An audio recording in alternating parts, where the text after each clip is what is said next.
And we begin this week in China, where Anthony Albanese was there to charm the pants off the locals, who returned favour by declaring our Prime Minister a, quote, handsome boy. They called him a handsome boy. I think the PM took it as a compliment, but it's actually such a demeaning thing to say to a world leader. Who's a handsome boy? Who's a handsome boy? Are you talking to the Prime Minister or are you talking to a well-behaved dog? Actually, he was very lucky because before he left, they did teach him to sit and to shake hands. Very good, Albo.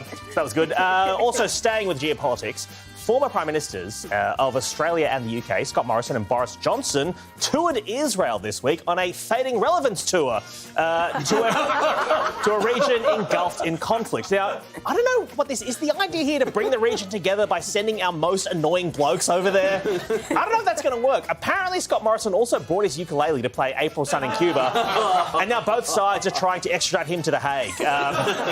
And from leaders getting a bad reception to Australians getting no reception, Optus is continuing to attract criticism for a service outage that affected more than 10 million Australians this week. Now, a lot of people are furious about this, but not me. I actually would like to thank Optus for giving me a legitimate reason to ignore work emails for a whole day. Also grateful for this were Qantas, who said, finally, someone who makes us look competent. Staying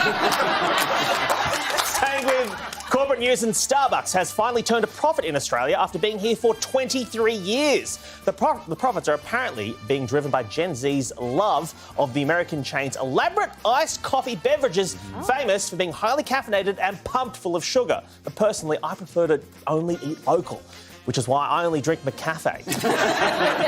And finally, in drug news, wastewater testing here in Australia has revealed that despite the cost of living crisis, consumption of drugs, including ketamine and cocaine, has reached record levels here in Australia. The tests reveal that the levels of drugs in sewage are so high that drug dealers are now offering cash-strapped consumers the cheaper option of a baggie of wastewater.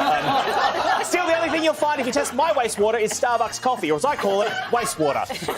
You've been watching...